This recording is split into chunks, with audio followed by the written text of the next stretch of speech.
For 1 year, I had been chasing this dream of getting the green light to work on a D&D game, and I got the green light. It was one of the most awe-inspiring, emotionally charged moments of my life, and then it just hit me like a cold shower. Oh my God, we gotta do this now.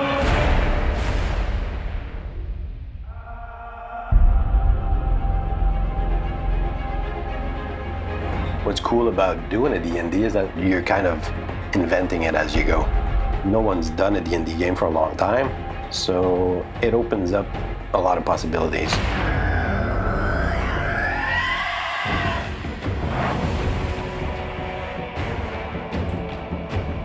When I was first pitched the D&D game that we were going to make, it was a top-down RPG. Then we decided to go more action RPG, change the camera to a third-person camera. It's such a huge undertaking, and it meant that we had to start over from everything that we had done up to that point. But the third-person camera allows us a lot of cool flexibility with how we can see and perceive the world, but on the other hand, it adds a lot of level of complexity. The biggest challenges that I had was managing all this content with such a small team. It was a lot of pressure on the team, especially shifting focus meant, as a programmer, trying to come up with the brand new framework on top of Unreal to support this game. We chose to go third person because we wanted a more intimate experience with the Forgotten Realms. We wanted to really get in there. So we have to make sure that the animation quality is sustained with that type of camera in the gameplay. The reason why we stayed third person, because we really wanted to see the characters come to life. We wanted to see them fully rendered, being real total warriors on the battlefield. The game became more of a fighting game. Just to get more of that action vibe, it makes the game feel bigger.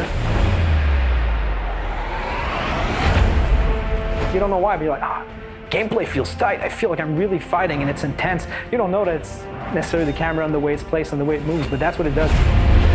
There's so much to cover in D&D, it's basically limitless, the amount of permutations that D&D can take. So it would have been impossible for us to try and cover it all. When you have to take on something that's this big, it's so easy to panic. There's too much stuff. The piece of advice that we got from the folks at Wizard that was really liberating for us was to make it our own.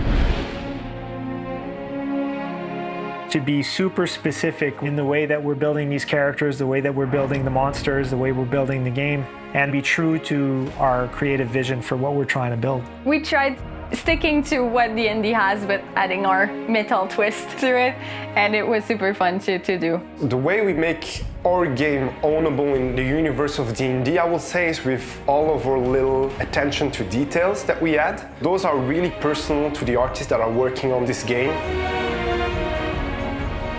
As a gamer myself, I try to put myself in the shoes of the players who's gonna play this game and decide whether or not this is an important thing for them. Everyone feels like they have ownership of D&D, and everyone feels like their way is the right way. And the reality of all that is that everyone's right.